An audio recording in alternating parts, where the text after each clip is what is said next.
congratulations on the victory. What did you make of the overall performance, and I guess particularly the first 30 minutes? Overall, I'm more than happy. I was positively surprised by the physical state and the intensity.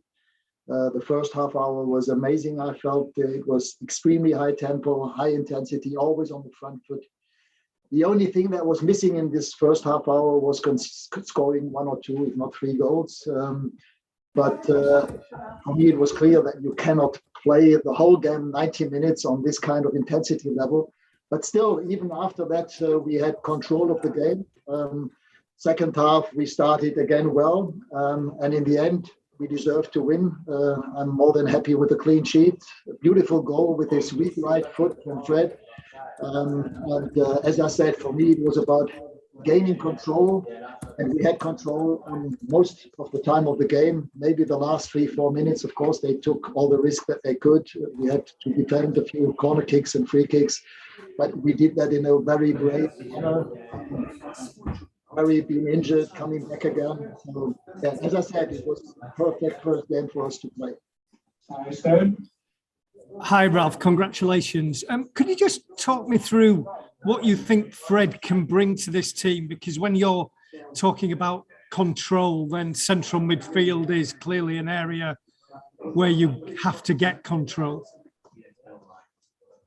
I mean, if you play the way that we play today, with regard to intensity, with regard to being on the front foot, playing very proactively, and having 4 offensive players ahead of Scotty and Fred, with Jaden, with Bruno, with Cristiano, and with Marcus, it's highly important that you have, again, players who are very disciplined, who are proactively aggressive against the ball.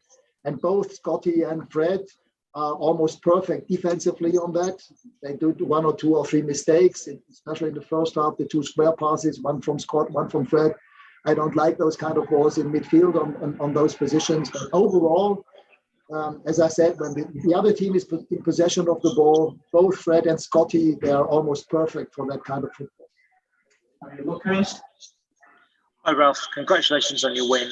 In the first half for this season, it was the most passes into the final third, most touches in the opponent's box for Manchester United. Were you surprised by how quickly the players were able to respond to your instructions? Yeah, I must admit I was surprised, positively surprised, because we not only did we play Thursday, a late kickoff, we had 2 days less to recover compared to Crystal Palace. And we had not even a full training session, to be honest, yesterday, because it was 45 minutes. It was pouring. It was not only Manchester weather, it was just disgusting. It was heavily raining, windy. So it was almost impossible to train in a concentrated and focused manner, but they still did it. Those 45 minutes were important on the pitch to explain to them how we want to play, in which manner we want to play. And the rest was video footage, a lot of personal conversation with players individually in groups, explaining them how we would want to play. And as I said, I didn't expect them to play on that kind of level after such a short time. Hi, Ralf. You said on Friday that getting results was the immediate aim. How will you celebrate the result tonight? You mean myself? Yeah, I don't know. I've had so many interviews in the last half hour. I don't know. Maybe I have a good dinner and enjoy it with a glass of red wine. But I mean, we have training tomorrow again. I have to be at Carrington at 9 o'clock. The next game coming up on Wednesday, and the next Premier League game on Saturday at Norwich. So there is not that much time to celebrate. Hi, Ralf. Many congrats on the win. Ralf, just you mentioned about those 4 attacking players. How difficult a selection was it for you, and how did you feel Mason Greenwood, the impact he made coming off the bench today?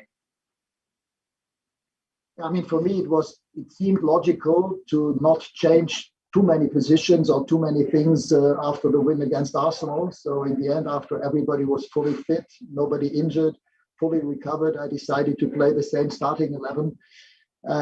And for me, the question is, how do we get pressure on the ball? How do we get control?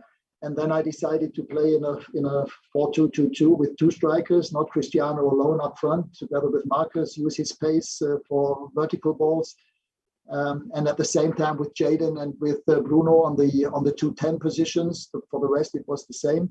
And we had enough space with Jadon and Bruno on those 10 positions for our fullbacks to always play and play forward and ask for the ball on the wing. So they both played almost like wing backs, especially in the first half. Alex and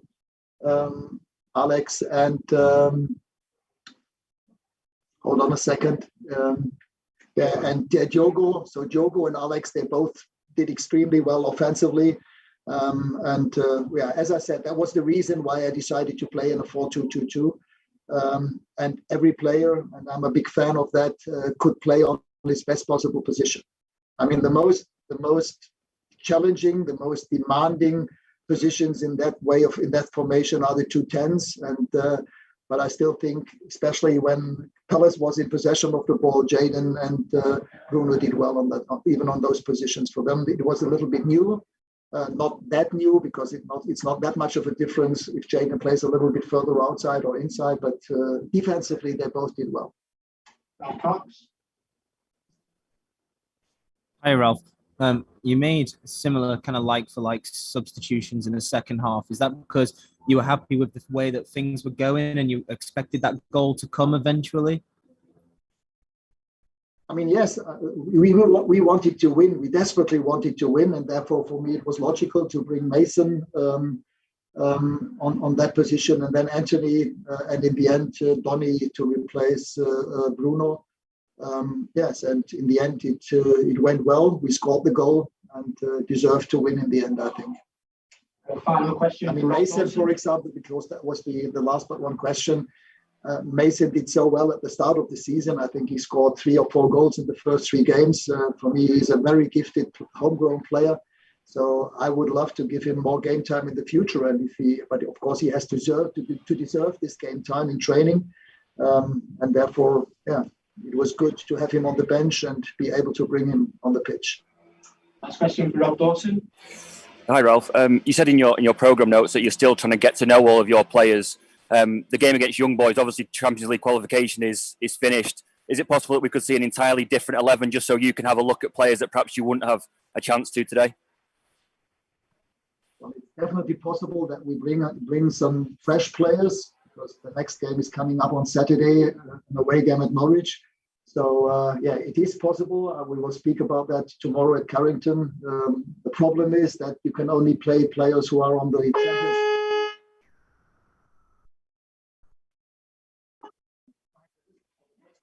All staff, the red zone has now been deactivated. Thank you for your patience. The problem is that the players have to be on the Champions League list. For example, Phil Jones, whom I would love to have given game time on Wednesday after his long-term injury. He's unfortunately not on the list. So we have to put our focus on players who will be allowed to play and are on the list. But yes, it's possible that we play. I don't know if we play with completely new 10 players because I don't know if we have enough players on the list, but it's definitely possible that we play with some new players. Thank you, everyone. Okay.